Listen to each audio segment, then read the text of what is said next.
There we go. All right. In the ninth chapter of the book of Mark, it is said, "All things are possible to him who believes." In the 19th chapter of the book of Matthew, we're told, "With God, all things are possible." Here we see God equated with the believer. Seated here tonight, you believe you are a man or a woman. You believe you are here, but are you willing to believe you can go beyond what your reason and senses dictate? You do not have to limit your power of belief to what your reasonable mind dictates. The choice and its limitations are entirely up to you.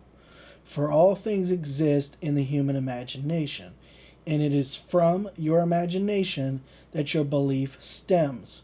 If you go beyond the dictates of reason, it must be via your imagination. And since all things now exist there, you can at any moment go beyond what your reason and senses dictate.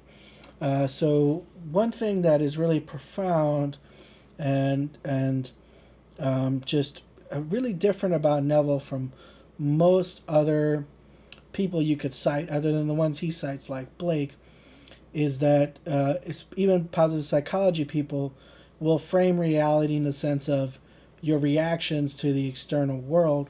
But Neville totally upends that relationship and tells you, no, it's all you're projecting, it's all coming from within. Everything you experience in the external world is only made out of your imagination. So therefore, if there's something presenting the external world that you don't really like, you can simply alter it by altering what you're doing in imagination. Hold on, just a second here. Let me adjust settings on this one particular app because it's not. I got it on pause, so I got to adjust that. Okay. Oh, and I'll show you all the picture I picked for today. I think it's pretty cool. Because, obviously Neville being about creating pictures in your own mind, holding them in focus, and then being externalized on the screen of space. And here we have someone who's probably a young girl, maybe a young boy, painting a picture and having it boom. So it's really two ways you can see reality. You can see it as, oh, this person is painting the clouds that they see, but that's not how reality actually is. Or the way reality really is you've painted a picture of clouds in your mind and held it so vividly and so firmly in place that that you now automatically externalize it, just as you could paint it on a canvas. So it's two different views of reality, and Neville's very radical view stated here, though Neville's ultimate revelation, it's not a view, it's the truth, and it's your truth that you're giving to yourself, is that your imagination is the filament that is projecting outwards. You're the one writing the script, casting the actors, rehearsing it, shooting it, threading it into the projector, and projecting it outwards onto the screen of space. So if you want to change it, that's your prerogative. And just do it through imagination as you've always actually been doing it. If you go beyond the dictates of reason, it must be via your imagination. And since all things now exist there, you can at any moment go beyond what your reason and senses dictate.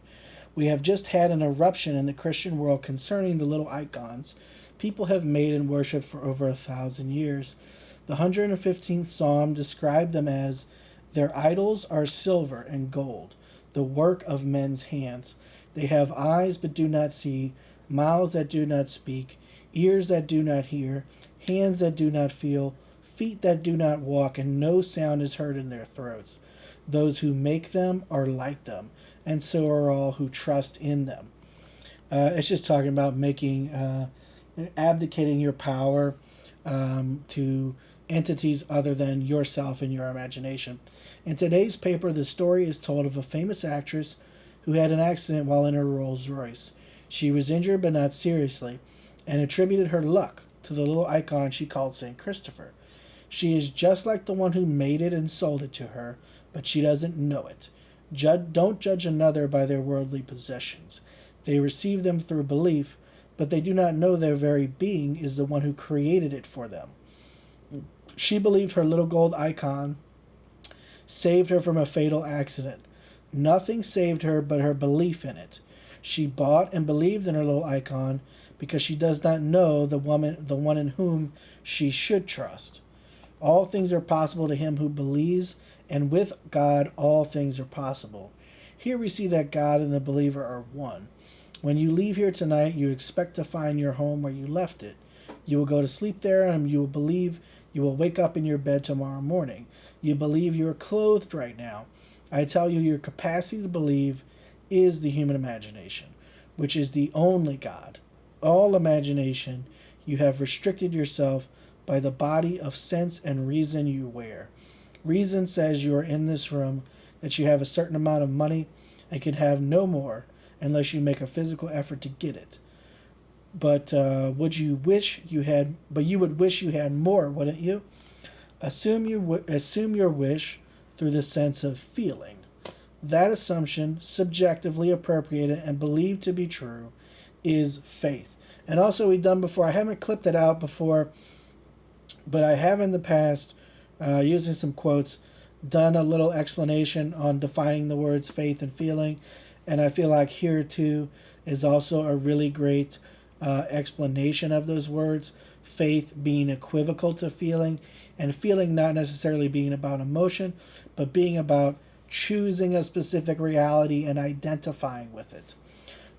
Assume your wish through the sense of feeling. That assumption, subjectively appropriated and believed to be true, is faith. Can you believe in its reality? Knowing all things are possible to him who believes, can you persuade yourself that, although your reason and senses deny it, your assumption will make it so? Blake, in his wonderful Marriage of Heaven and Hell, said, I dined with Isaiah and Ezekiel and asked, does a strong persuasion that a thing is so make it so? And Isaiah replied, all prophets believe it does. And in ages of imagination, a firm persuasion moved mountains. But many today are not capable of a firm persuasion of anything.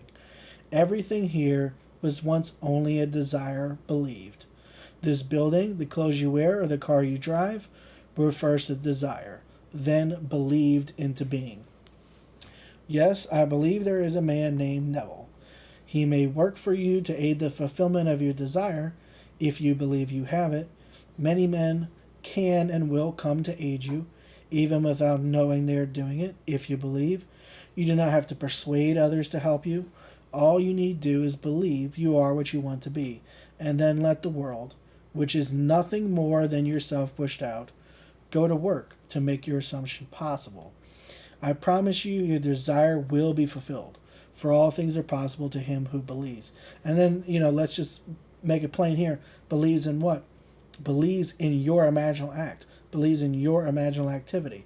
In the moment of imagination, identifies with what you are beholding within yourself. Also, I want to say, I think this is a really great lecture for people who have had struggles with understanding everyone as you pushed out, or who have accepted a definition of it that's very narrow.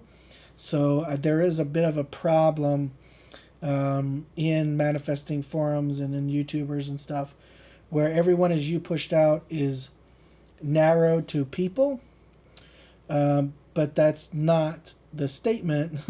The statement is the whole vast world is yourselves pushed out, and here we say, and then let the world, which is nothing more than yourself pushed out. So we have this definition that is much more expansive than people. So all the objects in your screen of space right now, everything you might encounter through news media throughout the day, even the sidewalk, the sky, the pool, all of that is something you have imagined into being. All of it. All of it, all of it. Not just people and the way they treat you, everything. Though that is a component that people focus on, and I get that, because relationships are important. The way you're treated and viewed by or assume that you're viewed by other people is important. So people do want to narrow it to that, because a lot of their desires are based around having certain experiences with other people, but that is not the limit of it. It's all your imagination. Man is all imagination. The late Robert Frost said, our founding fathers did not believe in the future. they believed the future in. The most creative power in you is your power to believe a thing in.